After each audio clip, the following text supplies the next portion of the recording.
मेरा नाम दीपिका है। मेरी उम्र 24 साल है।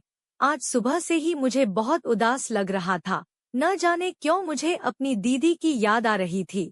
मन कर रहा था कि मैं उसके पास उड़कर पहुंच जाऊं, लेकिन ऑफिस जाना भी जरूरी था। ऑफिस से छुट्टी मैं किसी कीमत पर नहीं कर सकती थी। मैं ऑफिस के लिए रवाना हो गई, लेकिन मेरे दिमाग में मेरी दीदी ही चल रही थी। मैं भगवान से प्रार्थना भी कर रही थी कि सब अच्छा हो, क्योंकि आज से पहले मुझे इतनी बेचैनी कभी नहीं हुई। मैं रेलवे स्टेशन के करीब पहुंच गई थी। अपनी दीदी के घर की तरफ जाने लगी।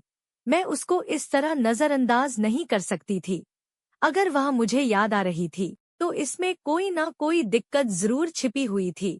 मैं दिल ही दिल में दुआ भी कर रही थी कि सब ठीक हो, क्योंकि अगर उसको कुछ हो गया तो हमारा पूरा खानदान ही परेशान हो जाएगा। मैं अपनी दीदी के घर पहुंच गई।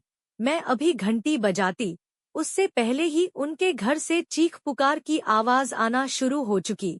मेरी दीदी रो रही थी। उसकी आवाज यह बताने के लिए काफी थी कि मामला काफी गंभीर हो चुका है। मैंने फौरन ही दरवाजा बजा डाला, और चंद पल बाद जब दरवाजा खोला गया तो सामने मेरे जीजू के पापा खड़े हुए थे। मैंने उनकी तरफ देखा। उनका हाल बेहाल हो रहा था।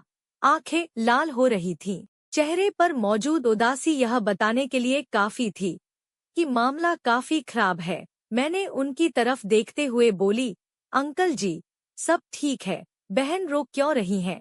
आपको क्या हुआ है? जबकि वह सरनामे हिलाते हुए अंदर की तरफ बढ़ चुके। मैं भी अंदर गई, और जब सामने का मंजर देखा तो मेरे पैरों तले जमीन निकल गई। सामने मेरी दीदी सफेद कपड़ा पहनकर जीजाजी की लाश के पास बैठी हुई थी। मेरा दिल धड़कना भूल गया था। मैं हिम्मत करके उसके पास गई और उसके कंधे पर हाथ रखकर दिलासा देने वाले अंदाज में बोली, दीदी, हौसला रखो। मैं कुछ और कहती, उससे पहले ही मेरी दीदी अपने आप को मारते हुए बोली, सारी गलती मेरी है। अगर इन्हें मैं न जाने देती तो आज मुझे यह छोड़कर न जाते। काजल, इन्हें कहो कि यह उठें, मुझसे बात करें। अगर यह मुझे छोड़कर चले गए तो मेरा क्या होगा? तुम्हारी जीजू से ही मैं जिंदा हूँ। वह पागलों की तरह अपने आप को पीट कर रोती जा रही थी।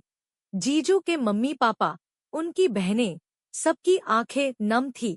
सबका ही हाल बुरा हो रहा था। दीदी की हालत तो देखने लायक थी। मेरा बहन के पास बैठना बुरा हाल हो गया था। फौरन अपनी जगह से खड़ी हो गई और मम्मी पापा को फोन करके सारी बात कर दी कि आप लोग जल्द से जल्द दीदी के घर पहुँचें। और जब मम्मी पापा ने वजह पूछी तो मैं कुछ बताने के काबिल भी नहीं रही थी।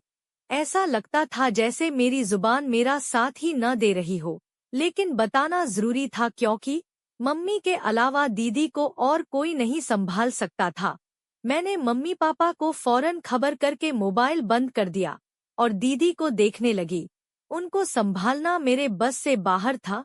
वक्त तेजी से गुजरता जा रहा था और शाम के वक्त दीदी के पति को श्मशान घाट ले जाया जा रहा था। दीदी का रो रो कर बुरा हाल था। हम सब उनके दुख में शामिल थे। मेरी बहन बहुत नाज़नखरे से बड़ी हुई थी।